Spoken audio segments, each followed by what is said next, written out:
This particular group has a chance to be very, very special and historic. Still, somehow that hate and that passion for this rivalry still The exists. same schedule that they depicted us to be the last in the freaking conference is the same schedule that we're 8-4 on. Not quite, my friend. Give me the Mountaineers, baby.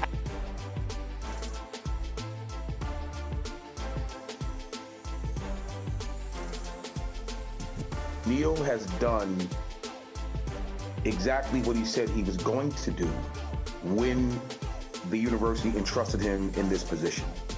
Trust the climb, give me a few years, let me get my culture in here, let me build the way I'm going to build.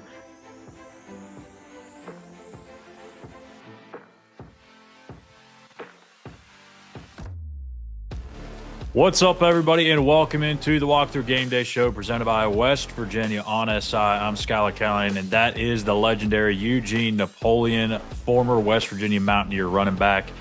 It is another loss that we're going to dive into just a little bit against Kansas State. 3-17. You all know the record against top 25 opponents. So luckily, unfortunately for Neal Brown, Mountaineers don't have a top 25 opponent to face this weekend, but it is a long trip out west to Tucson, Arizona to take on the Wildcats before the bye week. We'll talk about all that. The predictions at the end of the show, as always. Just a small little programming note here. I'm just going to go ahead and give you guys a warning. The next time we do the show, we don't do the show on bye weeks, but the week after, Cincinnati week, I will not be here. So don't be surprised when you don't see me. I'll be expecting my first little girl sometime the next week or two. So Chris is expected to fill in for me here on the show with Gene. The plan is, I should say, to come back after the Cincinnati week and get back into it. But as we all know, and as Gene has discussed with me before the show, that's on Everly's schedule. So that just depends on what she says and what she wants. So we'll see what happens with that. But just letting you know so that way you're not surprised when I'm not here. But we will still be here as a show. All right, Gene, let's go ahead and just dive into this freaking Kansas State game, get it out of our way, and then we can get on to much more fun, happier things in terms of Neal Brown and such. But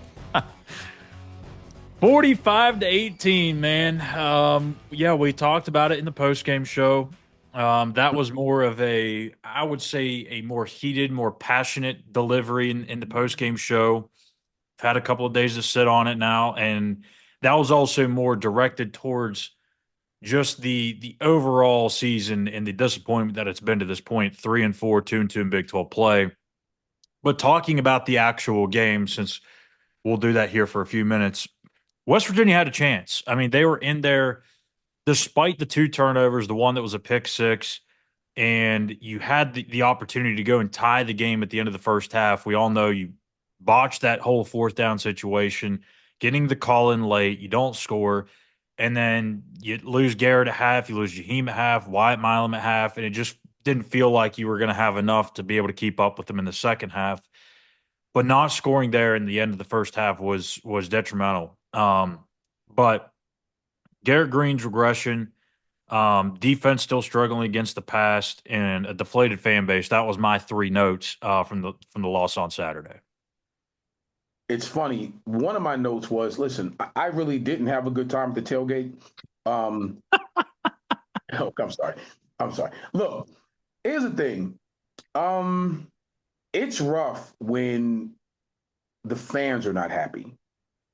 Yeah. Okay, let me be clear, because when you start to lose fan support and your fan base, and then seats are not packed, stadiums are not full, there's an indication that there's something wrong with the culture of your program.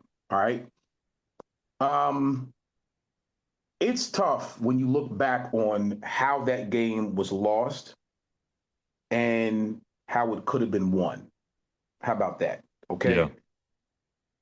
There's no way, shape, or form that you could predict players getting hurt, because this is such a violent game, as we know. So from play to play, you just don't know. But that's not what I'm concerned with. I'm concerned with the lack of development at certain positions over a course of 2 or 3 years. And then you start to see it when you get into games like this. And here's my point. No disrespect to Iowa State, no disrespect to Kansas State, these type of programs.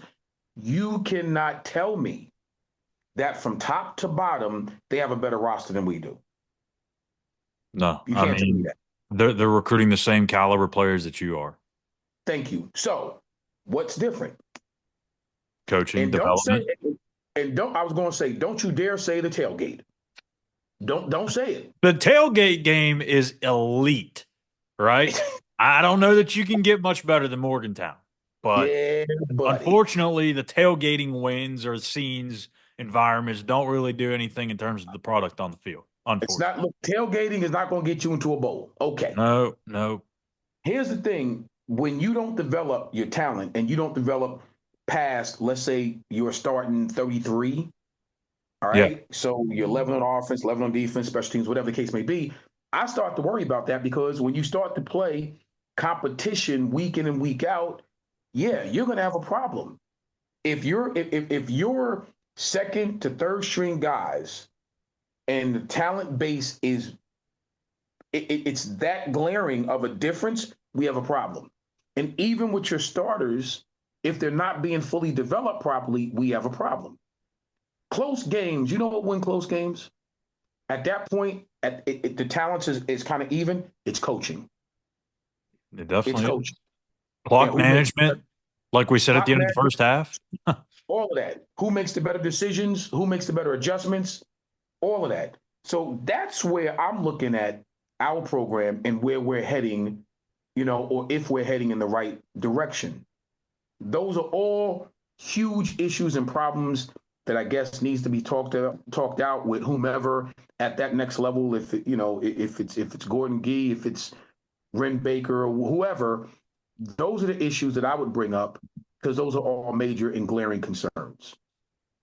Yeah, I mean, there's so many things that you could take from this game, and I understand the injuries did not help, and I'm not trying to minimize that whatsoever, but it's not like they were playing good football in the first half to begin with. The offense never found any rhythm.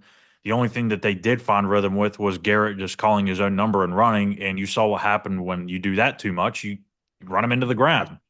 So Hmm? you've got to find some establishment in the running game with Jaheim and CJ. Just never really found that 2.7 yards a carry between the two. Passing game, regardless whether it was Garrett or Nico, it just didn't work. This offense has just been a disappointment. But with Garrett specifically, it's really alarming how much of a regression that he's had throwing the football. Running the ball, he's what he was a year ago. But Right. when you have 8 interceptions at this point of the season, he's got 4 games now with 2 picks. He had 4 interceptions all of last year, Gene. I mean, why is it or how is it that both quarterbacks that started multiple years under Neal Brown, Garrett and Jarrett Dagey, both took steps backwards as they got older and had more experience? I don't understand. And okay, so and that's a legitimate question. If that question comes up at his review at the end of the season, because every program has it, and you sit with the president and the AD and you figure out what, if we're happy with the direction of the program that you're leading it in, whatever, that's a legitimate question because I want to know the answer to that. Yeah. Yeah, I need to know the answer to that. Why or how, now it's different if you're coaching the kid up and you're showing them and you're telling them and you're going through film breakdown, you're going through cuts that we have, the shortcuts of, from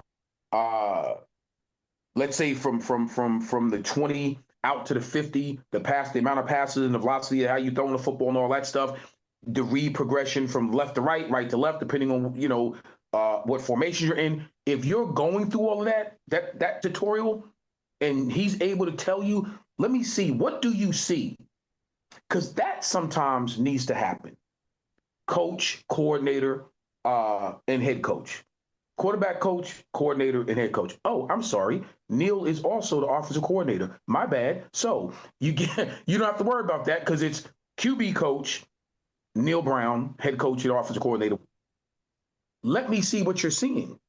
Maybe I need to understand you are seeing when they're in this coverage, and we're calling this particular play, and they switch to this coverage, what does your brain tell you to do with the football? Or if I'm calling a tag route and we're flooding one area of the field and I'm telling you to throw to that area of the field and you know it may not work, then I need you to come back and tell me, coach, we just did a 3-by-1 and we threw into man and the corner kind of peeled off and he's right in my throwing window and I still threw it because you told me to. Now that's on Neal. Or do I have the ability to audible out of that because we're throwing right into that they call the great defense, and I see it. I see the corner. I see the safety sneaking over. Maybe could I audible here? Okay.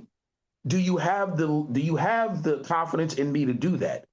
All of that is in coach and player development. You see what I'm saying? All of that can be talked out, but if nobody's talking, now you end with 8 picks in a short period of time, and our record reflects. Yeah. I mean, I think he's trying to press too much.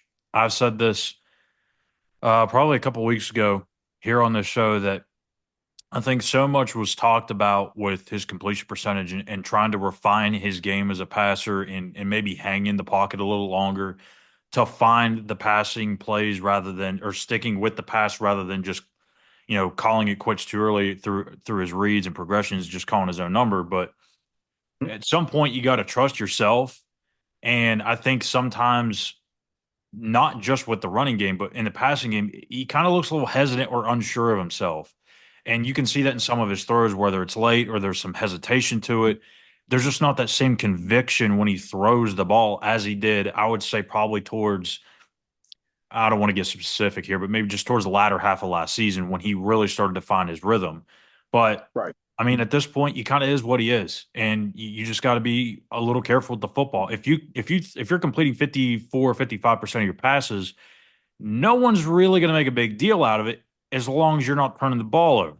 If you're turning the ball over and you're throwing a little over 50%, that's where it becomes problematic. So that's the problem. Yeah, you're right. There was a lot of issues in that Kansas State game, specifically defensively with the pass defense. It just seems like there's no answer there. Jordan Leslie talked about it. Neal Brown talked about it, how the personnel is what it is. There's no changing it, and they've done everything they can. They believe they've done everything they can. They've simplified everything. It's been an issue. But they're going to face a serious test this weekend against Arizona. We'll talk about that here in a little bit more. But all right, you ready for some more fun? Okay, look here. Did you really? Have they really done everything? I don't know. That's what the man says. I don't know. I don't want to get off for the tangent. Real quick. Okay, look here. Then that means either we need to recruit better or we need to coach better. Or how about a combination of a small sample size of both? How about that? Because I'm going to tell you something. As sure as you're in this league, you're going to have to play better. Yeah. And you're going to have to recruit better.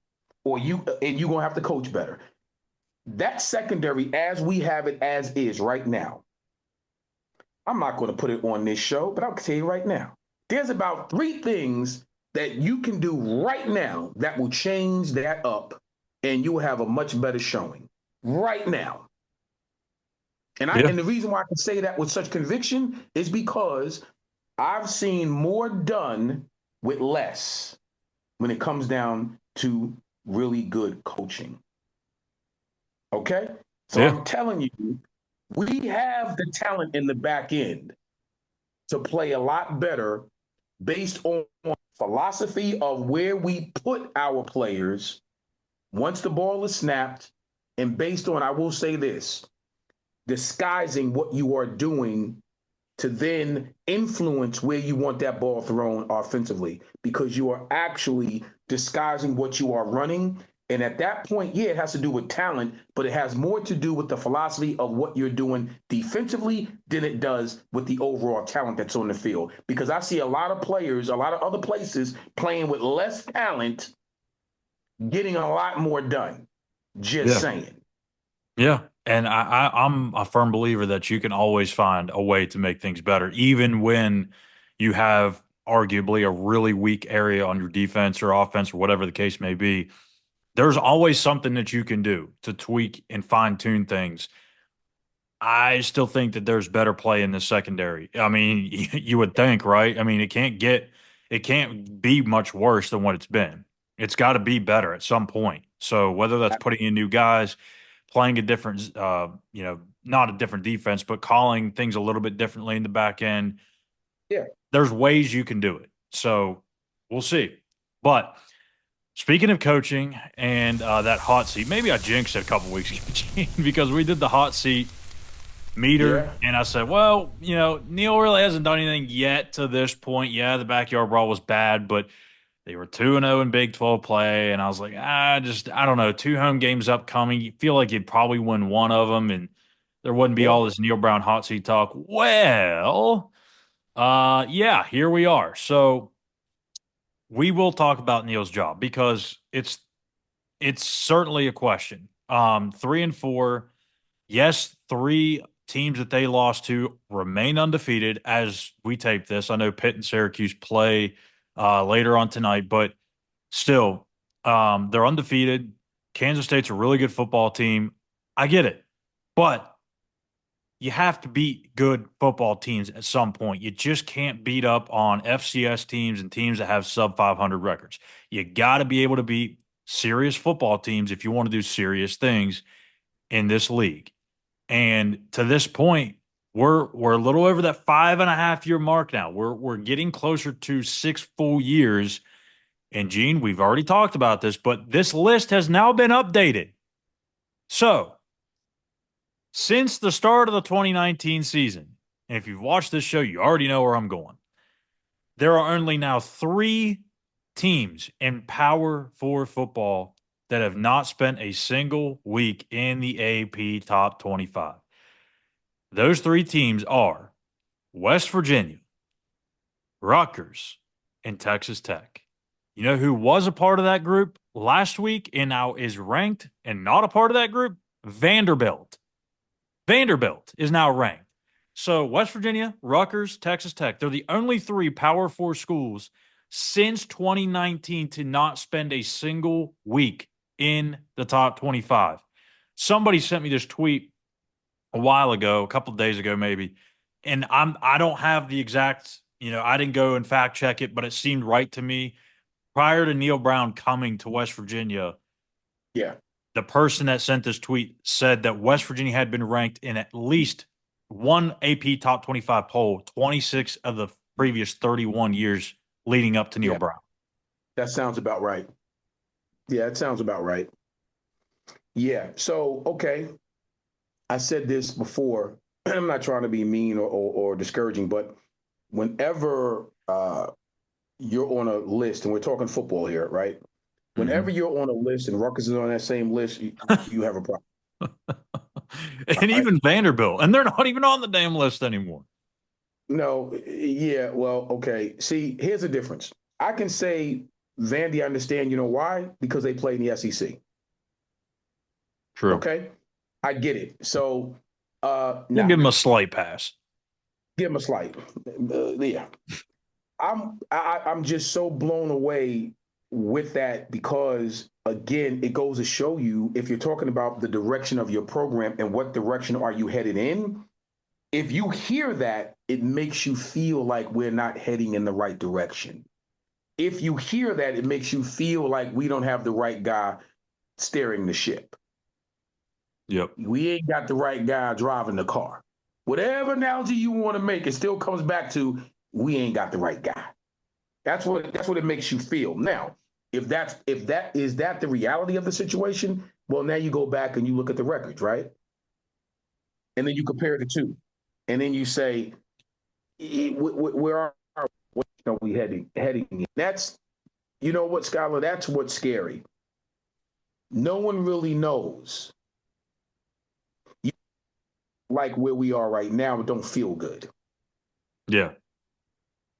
I mean, I know that. the one way I look at it is it would be a little different if maybe you found a turning point at some point in this tenure. And let's just say it was last year, right? Right. Say you had that 9-win season, and you could maybe make the argument that maybe West Virginia should have finished in the top 25 last year. But I think, excuse me, I think most understood that it probably wasn't going to happen. Some people thought maybe there was a chance they'd start this season in the top 25 because of the 9-win season and all the talent that you brought back, but you didn't. Right. If you were 9-4 at the end of this season, if you went out and you win your bowl game, there's a chance that that's probably well, not a chance. That would Neal Brown's not going anywhere if they were to win out and win the bowl game, but it would change the Yeah. narrative a little bit. But even then, if you're not ranked in the top 25, it still shows that no one is respecting the work that has been done. And it's not like in the Right. previous 5 years, they've been this close to being in the top 25 and the voters just said, not quite. No, it was one time last year was when they were even really close or remotely close. Every other season, Right. they've been tussling with that 500 record all season long from the very beginning. So 6 years is a long ass time, Gene. Like that's over half a decade. So It is. if you can't get in the top 25 just one time in 6 years, when the hell will you? That is my question because I'm not seeing anything this season that's going to indicate that's going to happen this year. And I don't see it happening anytime in 2025 under this staff. I just don't see it. If it's not going to happen this year and it's not going to happen in 25, you mean to tell me it's going to happen in year 8? Come on, man. I'm gonna be honest with you, and the reason why it won't happen this season, even if West Virginia wins out, unfortunately, is because the caliber of teams that you are playing towards the end of your schedule, Yep. Don't allow you to get up to the nobody, top 25. right? Nobody's looking at that and saying, "Ooh, now that's going to be a good win right there." Yep. Unfortunately, no one is doing that, and I've always felt like West Virginia has always been people like the writers and just college They've football always fans slighted them. Yeah. always slighted. We've always been like the redheaded stepchild, if you will. That's always been the like, well, yeah, they have to go and win. You almost have to win. You have to go 10-2, win a bowl game, almost 2 years in a row to get a little level of respect. So no, I think you're right. I don't see this happening this year, next year. I definitely don't see it happening going into next season because of what we're losing off of this team. So if you couldn't do it now, when are you going to be able to do it? And transfer portal, NIL changes the whole landscape of this because your whole roster flips and has the potential to change from semester to semester. Yep. So you don't even know who you're going to be able to retain for next season. That's another problem.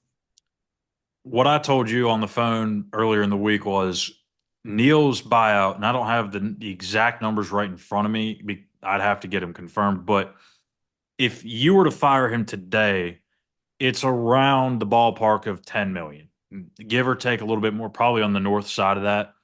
If you wait till the day after the final game in Lubbock, it's around 9.7. So if you wait until then to fire him, you're saving or shaving $400,000 off that buyout. It's not a lot, but even when you wait till next year, I'm getting way too ahead of myself. I think it's still around that $6 to $7 million range. It's still pretty pricey, but at some point you got to understand that this is just delaying the inevitable, and you got to cut your ties before you're really starting to lose the fan base. You're starting to lose the support in the NIL space and in the backing of big donors. You can't do that. You can't tick those people off. And Yeah. but the one thing I will say, is if you're expecting a move to happen right now or in season, or if you think it's going to happen after this week, say they go out to lose, go out to Tucson and lose, and you think, oh, bye week's perfect time. Well, in some instances, that would probably be the case. Not here. That's not going to happen. If they fire Neal Brown, it will not happen until the end of the season. You can mark my words right now. That will not take place. But Gene, the bigger question is, what do you need to see for you to be convinced or to change your mind that Neal deserves to come back in 2025? Does it have to be a wins and loss marker? I mean, what is it exactly that you need to see that when we have this discussion on November 30th or whatever it is, and I ask you this question again, you can tell me, yeah, he did this or he did not do this? Pinpoint better play, more fire in the players, a more cohesive looking product on the field, which tells me that these players are being developed. I have a big problem with that because this is what you're being paid to do. Right. If players are being developed and there's a cohesive product on the field, you typically win games. It's the way it goes. It's hand in hand. If you don't see that, that's the fundamental, foundational piece to winning football games at any level. Cohesive football, high IQ football typically wins games. I'm not seeing that, which tells me that somewhere along the lines, the players are not being fully developed because you're not, in other words, you're not getting the best, the very best out of your student athletes. One of the greatest things, I guess, one of the greatest compliments that was given to Coach Neal when I was at WVU was it didn't matter who you put in the game. These guys were all ready to play. Yeah. At any position. Wow. There wasn't a tail off of talent. There wasn't a fall off of football IQ. There wasn't a fall off of desire. That's a heck of a compliment. And you know why? Because that staff worked diligently on the development of each position in each player. And this is why we won so many games under Don Nehlen. Period. I need to see that. And guess what? Furthermore, with what we have sitting in front of us from a scheduling standpoint, no, I'm sorry, I'm not gonna be impressed if you beat teams that you're supposed to beat because you can beat those teams with lesser talent. Yeah. I said it. I'm sorry. I said it. I'm right there with you. And I told you before we started recording, it would not shock me in the slightest. I'm not saying that they will. I'm not saying that they should. But if they go out and win these final 5 games of the season and get to a bowl game at 8-4, wouldn't shock me at all. But it also wouldn't shock me to see them really struggle and maybe only win 2 more games. I don't know what to expect out of this team because I don't know where they are mentally. I don't know where they are in terms of a buy-in aspect of this because when you're 3-4 and you've got 2 league losses, it can be very easy to check out of. And if you lose in Tucson this weekend, 3-5 going into a bye week with 3 straight losses, don't tell me that you got 100% buy-in.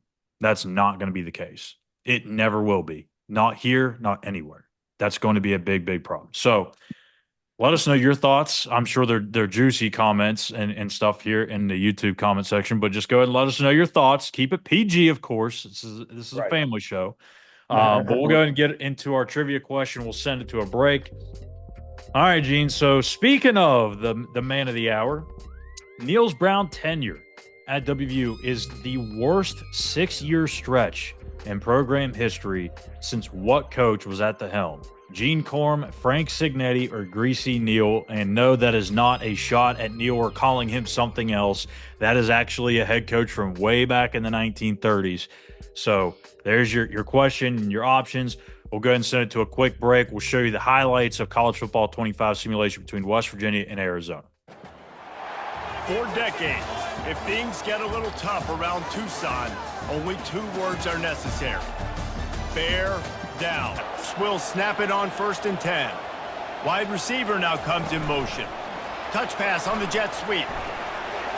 Got some room, entered to the goal line. Touchdown, Arizona. And they jump on top. Looking to throw, it's Fafita. Complete downfield. Running toward the tape. At the 30. The 10. Touchdown, Arizona. And once he found some daylight, it was time to make a house call. Looking to pass inside the red zone. He wants it all. Pulls it in the end zone. Touchdown, Mountaineers.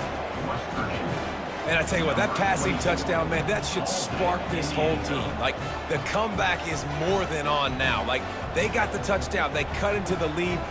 You want to get a stop and go into the half, get all the juices, all the excitement, and be like, listen, the passing game's rolling. Identify who are your best players on offense and how can you give them a chance to score this touchdown. Buys a little extra time. And he rolls into the house. Touchdown, Mountaineers. Lead in the game, and the confidence is building if only there's enough time to finish. Quarterback on the keeper. Field goal kicker in a huge spot. It's good. Easy call for the ref.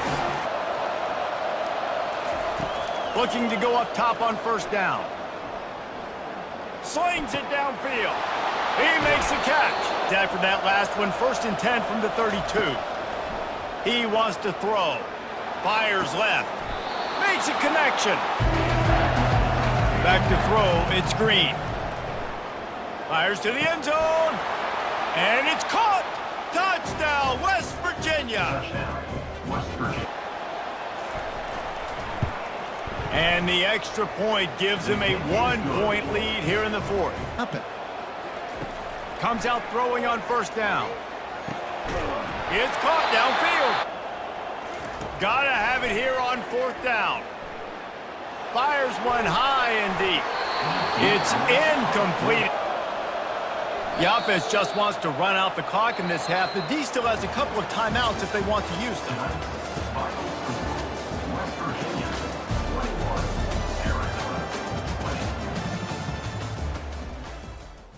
Awesome stuff. College football 25. And I seriously, I promise you I'm not doing 100 simulations and waiting for the best one. This is the first one. It just happens.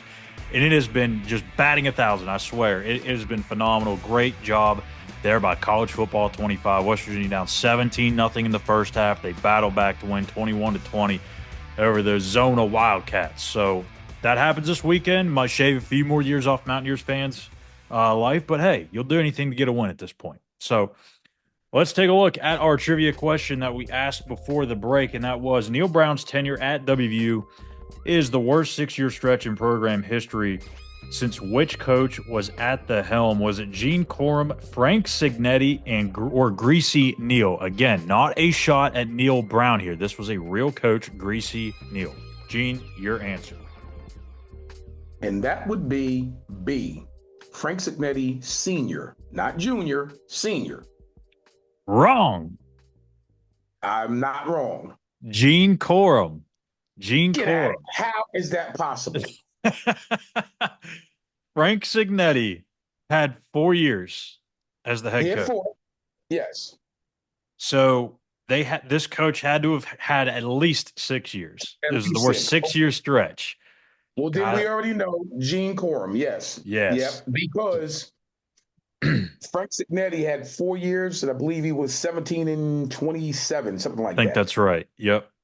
So, yeah. Boy, I did you there with the little words, the 6-year stretch. It kind of sneaked it in there, but yeah, that was good. Gene Corum from 1960 to 1965 was 29 and 32. So it's about where Neal Brown's been kind of at through this point, right? Hanging right around 500. So All right, let's move on from all the sadness, at least for now, and move on to this week's game. Let's preview the players to watch between Arizona and West Virginia. Can't talk about the Wildcats without talking about Tetero McMillan. I just call him Tet to make it easier. So Tet McMillan, one of the best wide receivers in the country, going to be a top draft pick whenever he decides to come out. 780 yards on 47 catches, 4 touchdowns. Going to be a real problem for West Virginia. And then defensively, I'm going with linebacker Tay Brown, who is going to be filling in for Jacob Manu, who is going to be out for the season, their leading tackler. Tay Brown is a starter. He's their second leading tackler, but he's going to be really counted upon in this game because of Manu's absence. And for West Virginia, I don't know if he's going to play, but I put him on here anyways because we're going to talk about him, and that's Nico Marchiol. Might be starting in place of Garrett Green. We saw him in the second half last week against Kansas State, so we'll talk about him. And then Garnett Hollis, he and several other West Virginia corners are going to have to deal with Tet McMillan, so Garnett Hollis needs to have a day. Aiden Garnes, he continues to be questionable with an injury, so we'll see what happens there. But Garnett Hollis needs to step up, especially if Garnes doesn't play. Aubrey Burke has already been ruled out, so that West Virginia secondary that's already been very atrocious is going to be down a couple of bodies, or maybe down a couple of bodies. So that's going to be a big matchup. So let's start there first, Gene, with the Arizona offense, West Virginia defense. Talk there briefly about Tet McMillan. I know you're a huge fan of him. Give me your thoughts on him and that matchup just between him and this West Virginia secondary. It's scary. I mean, scary. that's literally that's all you have to say.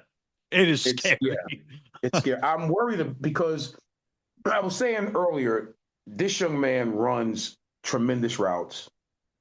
What he's coming, his stems all look the same until he gets into his breaks, which is crazy to me.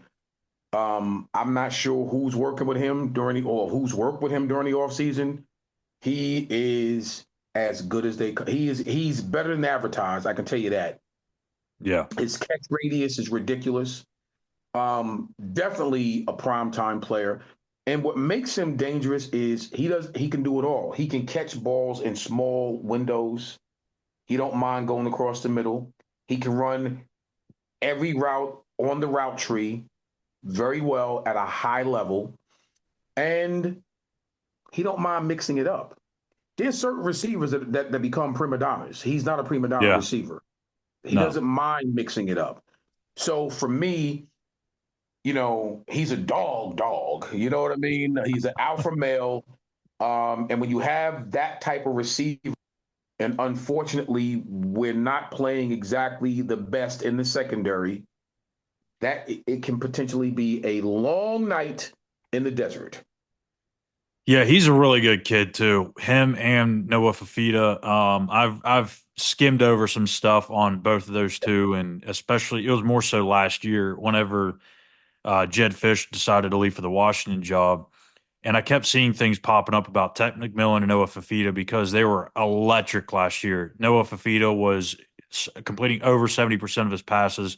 McMillan, freshman phenom or whatever, redshirt freshman phenom. And there was a lot of talk just because Jed Fish went to Washington. Oh no, like is Arizona just about to lose their core guys? Are they going to follow him to Washington? Or are they going to hop in the portal and take some big NIL deal somewhere? They did not. They said, we are going to stick it out. We have committed to play here at Arizona. And I give them all the respect in the world for doing that and trying to keep that core together there at Arizona. It's been a disappointing season, yes, but Brett and Brennan, the new head coach, could have came in with a very empty cupboard. And because of those two, he didn't. So props to those guys and the two young men that they've become and are continuing to mature into. But speaking of Noah Fafita, he's had some issues this year, Gene. Like I said, last year, 70% completion or higher. This year, he's got 9 touchdowns to 10 interceptions. Just a very similar kind of disappointing season that Garrett Green is having for West Virginia, where last year Garrett breaks out. He goes 16 tuds to 4 interceptions. He's running the ball like crazy. Noah, not a runner, can run if needed, but he was very sharp, very precise, and he's just not had that same success this year. I understand the success hasn't been there. The offense hasn't been as potent as maybe you would have thought. You go back to the last 3 games, they've scored 22, 19, and 7. It's not the same Mhm. offense we saw a year ago from these Wildcats. But when they look at this West Virginia defense on tape and they see what the defense has allowed through the air, it kind of feels like for them, they're looking at it as this is a get right game for us. For West Virginia, how do you even go about trying to not take McMillan out of the game because that's impossible? But how do Yeah, you keep him from having the big monster game where he goes for 180 or 200 yards, but not allowing so much attention to go his way that somebody else has a big day? it's funny because usually with a receiver like him, if you don't hit this kid, you're going to have problems because Yeah. what the fact that you can't shut down one half of the field just to deal with him and go straight man, you know, it's interesting. Did you see how Colorado dealt with him?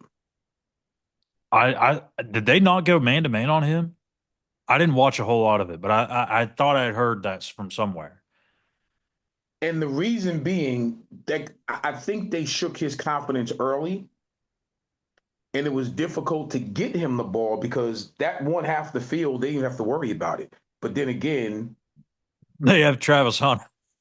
yeah, you kind of, and he didn't have to play the whole game because Yeah. that game got out of hand, a little bit quicker.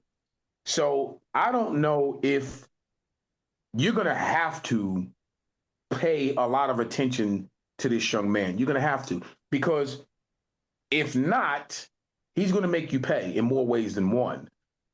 Again, I don't know if we bracket this kid. I don't know if You can't go man on him. I mean, not with the personnel that you have. I mean, it's not proven to be successful at all. But that's where and I I think get a little concerned because with a guy like Noah Fafita, who he's not having a good year, but last year he was amazing. At some point, he's going to turn it around. right. You don't want to give soft zone looks to a quarterback like that and to a receiver like this. They'll just pick you apart all day. So, I mean, Absolutely. you're gonna. What do you need from the safeties? I guess is a So is a better you're gonna question. you're gonna need some help over the top. And I don't know if the concept is soft man off, Mm-hmm. help over the top. I don't know if it's, because you can't go man, straight man. That may not, that's gonna be a defeatist. Not be ideal. That's not gonna be a good idea. So bracketing or soft man or man off concepts with him and switching it up a little bit to throw off what they're trying to do. I wouldn't mind going giving away the game plan or as if there was one. I wouldn't mind going man at first, try to jam this joke. If he's not in the slot, try to jam him at the line of scrimmage to throw off the rhythm. I wouldn't mind doing that because they move him around, as you see. They put him in a slot every now and again, which is smart. That way, if you do have a great corner, you don't have to worry about the jam because he's in the slot. But safeties are going to have to play big because you don't want anything over the top. So that's going to be, it sounds to me, some type of a bracket combination with man off concepts, to try to disguise it to where you're throwing off the timing between him and his QB. Because if you don't, I don't think there's many other options, Scott. I really don't. Yeah, I think you're gonna.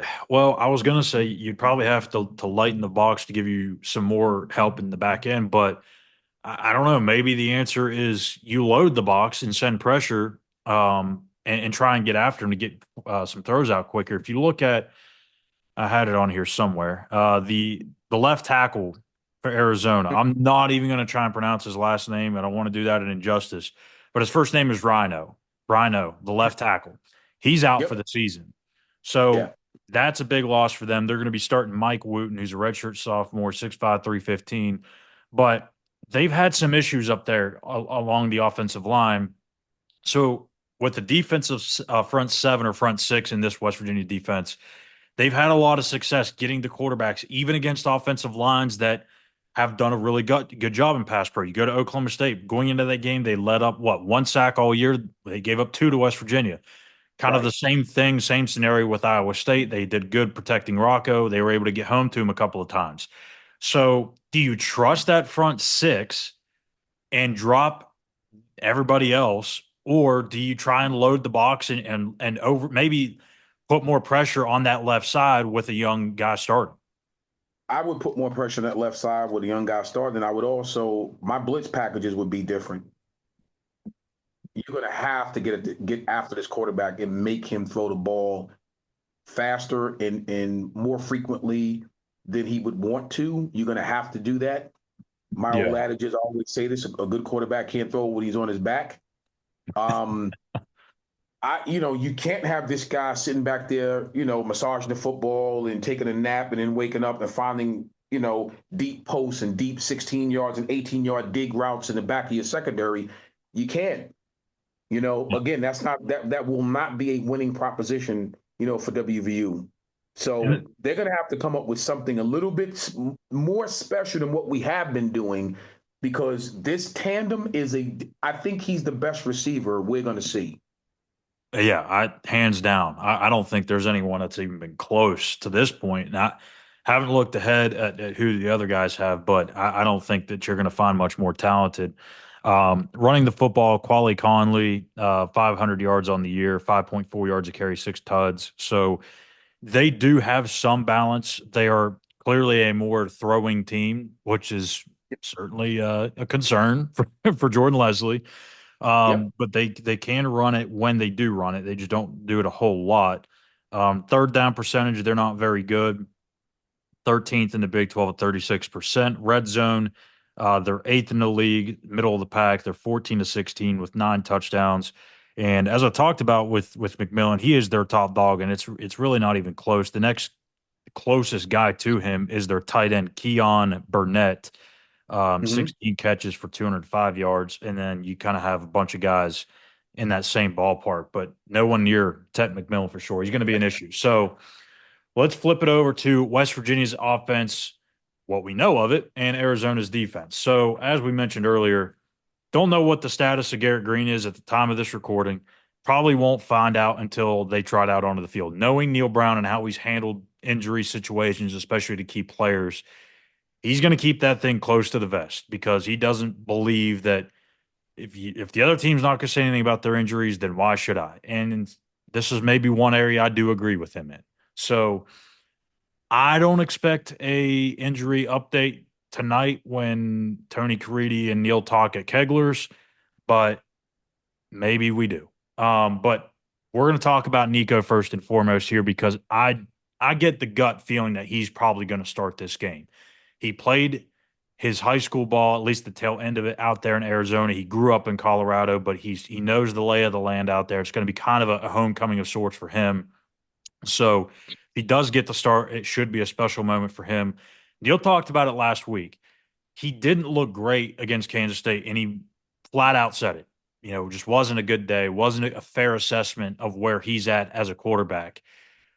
The partial reason to that is he missed one practice last week due to injury, didn't get a whole lot of reps throughout the week. And if you go back to the Oklahoma State week, he was healthy, he got his fair share of reps, and we saw what he could do. So I feel like somewhere in between what we saw in Stillwater and somewhere in between what we saw last night is probably where Nico is going to fall, somewhere in the middle. What do you need to see from Nico if he does start? And then we'll Right. talk about Garrett if that's the case. So what do you need to see from Nico for this team to have a chance? Play his game. You're not Garrett Green. Don't get out there try to run all over the lot. Play your game. But again, comes the coaching. Right. So Put him what do you do? How do you set him up for success? put him in a comfortable position.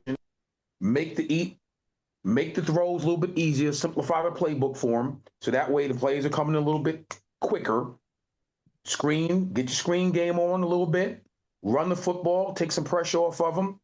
And please, let's not get behind the chains where it's freaking 3rd and 7, 3rd and 8, where it's an obvious passing down, because you don't want Arizona to pin their ears back and put them in a position to where you got them running all over the lot to try to find a receiver.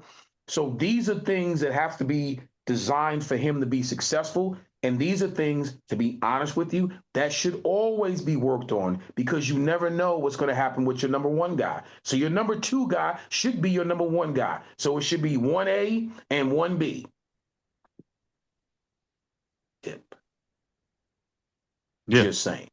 I'm just saying. So he should never be in a position to where he's thinking, I'm not ready to go into a football game. I have my package. I know what I'm good at. I know what I'm not good at. I know when I get in the game, these are my set 8 to 9 plays that are already scripted. Another little coaching piece that you already know what you already know what I'm doing. But for him specifically, I like what I'm seeing. I just need to see more of it because I think he does throw a decent long ball. I think he throws a good mid-range ball. I'm not sure how comfortable I am with Nico making plays on the run. I'm not sure how comfortable I am with that. Yeah. But if you get him in the game and you are screening him a little bit, where it's easy throws, it's easy quick completions, I think he would be fine. I don't want to see him, like I said, 3rd and 5, 3rd and 6, 3rd and 7. I'm going to be concerned. I really am. I think that's too much pressure for him to step into. Not that he can't handle it, but his first start. Yeah.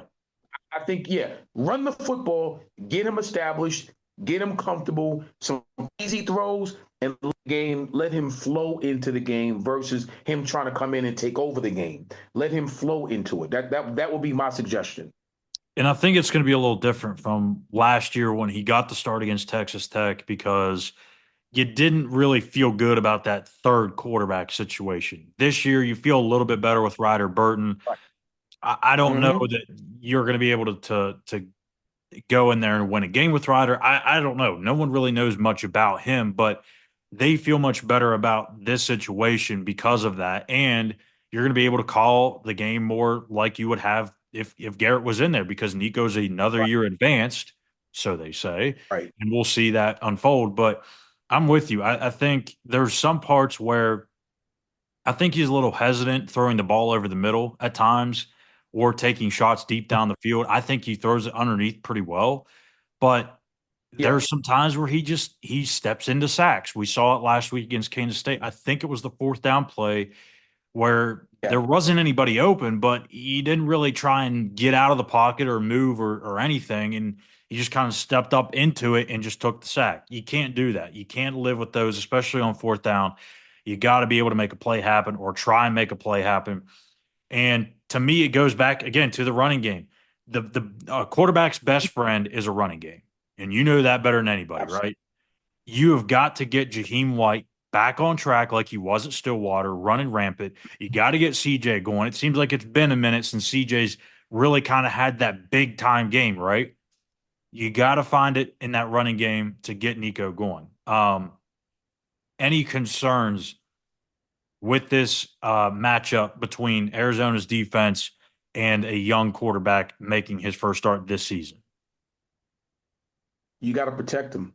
Up front, they have to really protect him. If he's going to start this football game, that offensive line, it's almost like I got 5 big brothers up here and they're not going to let me get hit. Yeah. Because you already know what the game plan would be. If I'm the defensive coordinator at Arizona, let me tell you something. You're going after. I'm going to blitz. If I'm up in the press box, I might parachute down to get a blitz in, me, the defense coordinator myself. I'm going to be in there because I know the type of pressure I want to put on this young man because I know this is not his normal situation. He's not the starter. He's not Garrett Green. So I'm going to make sure he's going to feel the heat often. I mean, we're going to blitz from every angle. That will be me as a D coordinator. So I don't know what Arizona's going to do, but I will tell you that. So conversely, our offensive line got to be ready for that. They almost got to swell up and say, you know what, that's it. We're done. We're tired. We're done. We're sick and tired of people talking about us. And we got something to almost have to play like we're going to come in and bully Arizona's defensive line. We're going to bully them. And that's the problem too, because it's still early and we don't know about Wyatt Milam. He's questionable for the game too at left tackle. So if he's out, then you really don't know what it's going to look like on Saturday because, well, it wouldn't be Nico's blind side, but still, Right. your But left still, tackle was an anchor. Like that's a very big key to this. So you don't let's you don't want this guy. I know Nico's a lefty, but you don't want this guy sitting in your lap either. no, exactly. And and Maybe. and Johnny Williams has made strides. They feel really good with him. He's going to be a great player here, I think. But again, it's a little bit different when you actually go and you're going into the game knowing that you're the guy, if that is the case. Now, quickly before we get into our pick'ems, just to cover our bases here, in case Garrett does play. If Garrett plays, how do you, as a coach, protect him from not getting hurt again? And how do you not take the game changing playmaking type of play that he's going to give you away? I'm not calling any design quarterback runs. Which is tough. No, it ain't. Let me be clear. My running backs run the daggone ball. Right? I'm not going to call any because, again, we already know Garrett's going to give you his all. Yeah. He's gonna run through a brick wall. We know that. Now, if a passing play is called and it breaks down and he has to make a play with his legs, that's something different. But I, as an offensive coordinator, I'm not calling a quarterback run design play. Yeah, he's going to run himself into some hits anyways. Right. After him coming off of a week where he's just getting cleared. If this is the case, I'm saying, right, hypothetically, I'm not going to do that. Now, like I said, if we call a pass play and all of a sudden the line breaks down and he has to get out of there and he decides to run, and I'm going to employ him, listen, if you do that, could you please slide? Get out of bounds, slide, something. And I know he is such a competitor that's not his nature. That's not what he does. But these are the conversations I would have to have with him. If I'm going to play you, I need you to protect yourself to the best of your ability, and I'm going to do the best that I can to protect you. And the minute I see that, and this is going to sound crazy, Schuyler, it's going to sound crazy to you and to the fans. The minute I see that you're not taking heed to those directives, you're going to be sitting next to me. Yeah. Because I'm not going to watch you get your head laid off because you're not 100% healthy, which means that's already taking away from what you want to do naturally. I'm not going to aid and abet you into being sitting in an ambulance after the game. Exactly. Got to be smart. Those are the guardrails that I'm going to put on my quarterback. Do you feel like, last part here, do you feel like there is going to be a major difference, or maybe I shouldn't word it that way. Do you feel like West Virginia's chances to win this game change drastically or at all depending on who's in at quarterback? Honestly, I do.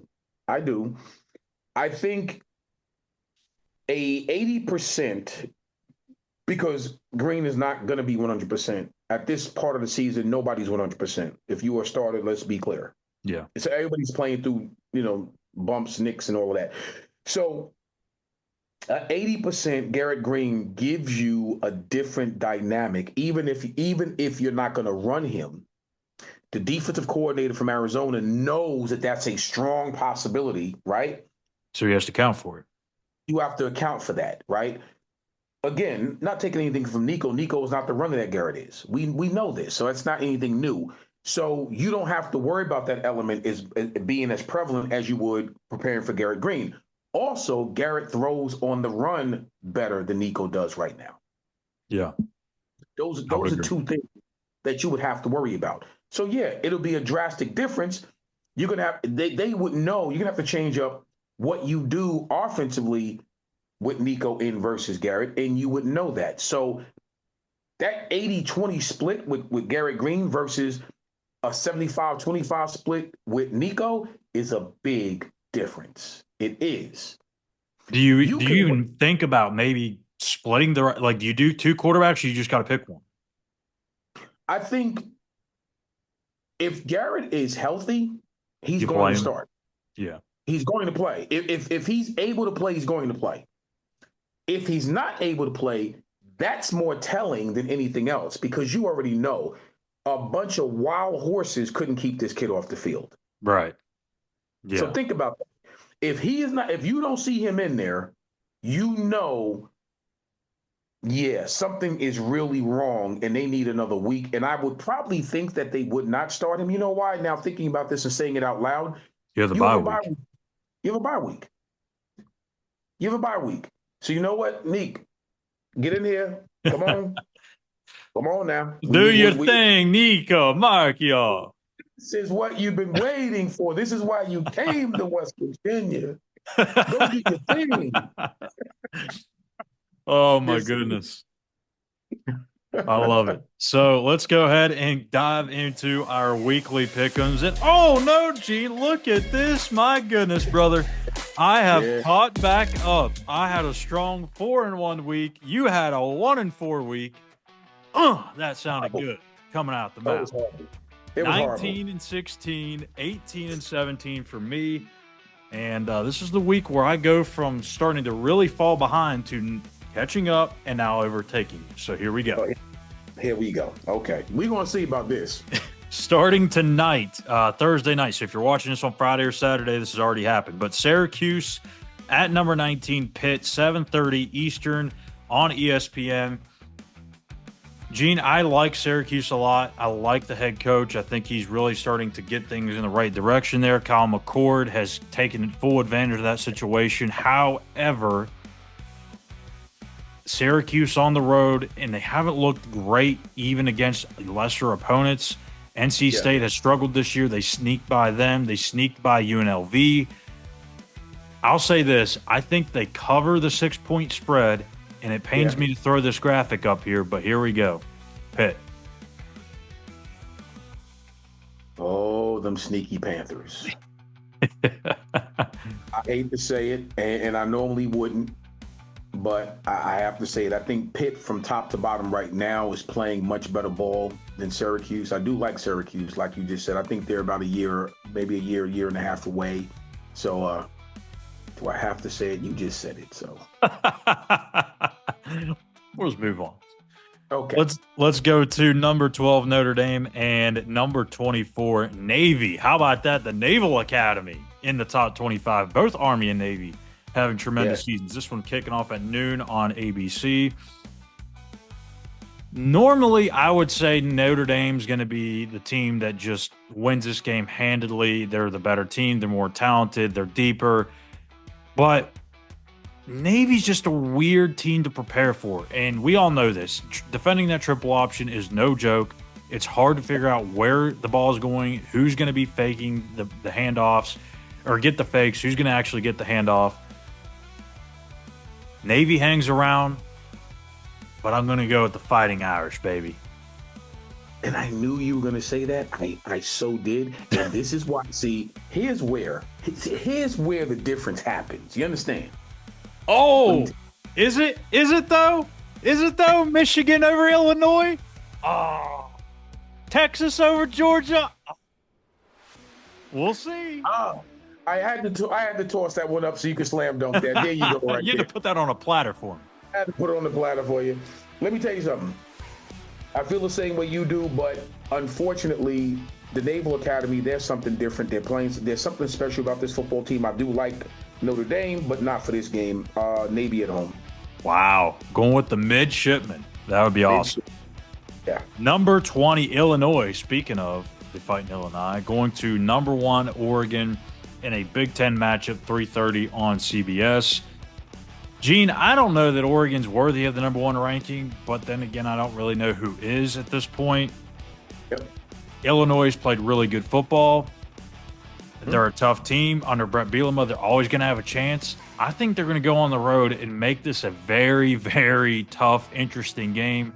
Oregon wins, but it's not going to be a walk in the park. Listen, I agree. I pick Oregon as well for the same exact reasons. This is going to be a good football game, a better football game than what most people expect. Listen, Oregon is a good team. Illinois is gritty, but Oregon at home, there's something special about them at home. So, no. Give me them Ducks. The Ducks. All right, so we'll go to a top 20 matchup in the SEC, top 15 actually, in number 8 LSU on the road at number 14 Texas A&M. Couple of one-loss teams here. You got to feel like the winner of this one, or the loser of this one, I should say, is probably going to get on that verge or fringe of probably falling out of the race there in the SEC. So, I'm back and forth on this one, but I'm going to go with the folks of College Station, the 12th man. I think that Texas A&M is just going to be able to sneak it out. I don't know how, because I think LSU is the better football team, but that's a tough place to play. I know LSU's used to tough environments. I don't know if they can go on the road and get this one. I'm a huge fan of either team, but I think A&M gets the win. Yeah, I'm with you on that. I picked Texas A&M as well for the same exact reasons. I just think LSU is not the LSU of old. They always find a way to put themselves in hard positions that they shouldn't be in. And not at A&M. No, when you go there, that's a little bit different environment with that 12th man. So, I'm going with A&M. And the game that we're all here for, it's West Virginia and Arizona, a pair of 3-4 teams coming into this one. A disappointing start to the season. Both had Big 12 championship aspirations. Now just hoping to fight to get the bowl eligibility. Do the Mountaineers put their losing skid aside, or do they limp into the bye week, literally and figuratively? Arizona, looking forward to getting out there, really. Both teams need a win. Special teams, they got a really good kicker. Their returner's dangerous. Difficult tackle, kind of different than some of the other returners we played thus far, but he's a difficult tackle, really sound in what they're doing. On offense, the quarterback's a playmaker. He's been special for 2 years. They got a big-time receiver that's as talented as anybody we've played all year. He's going to be an issue that we've got to have a plan for.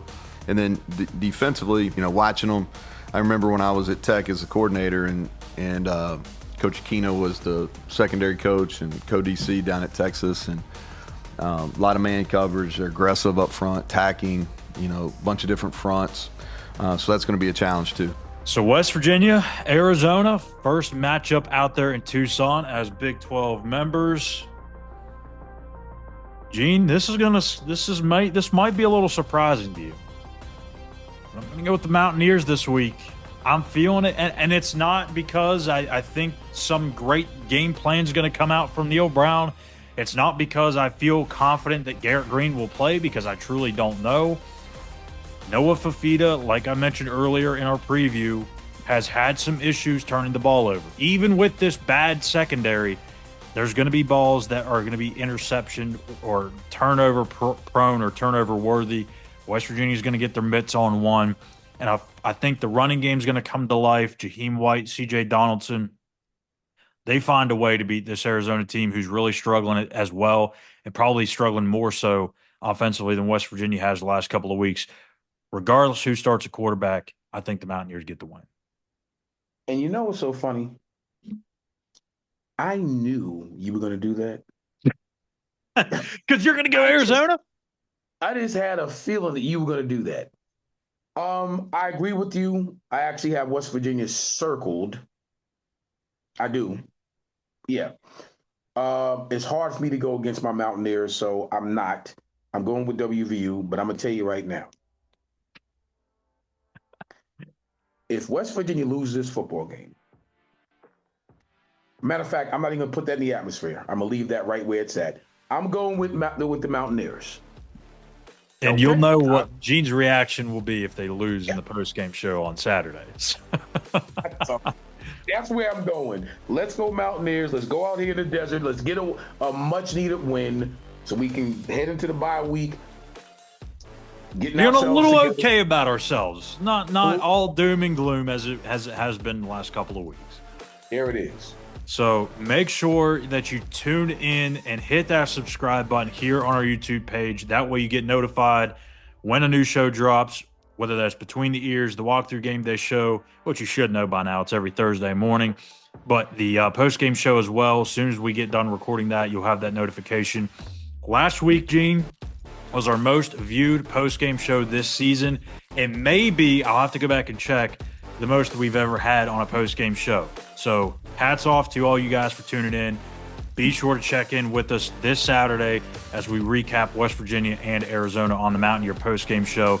And that'll do it for us here on the Walkthrough Game Day Show. I'm Schuyler Callihan. That's Eugene Napoleon. Again, hit that subscribe button. Follow us on X at SI_WVU. And we'll see you guys here on Saturday night to recap it all.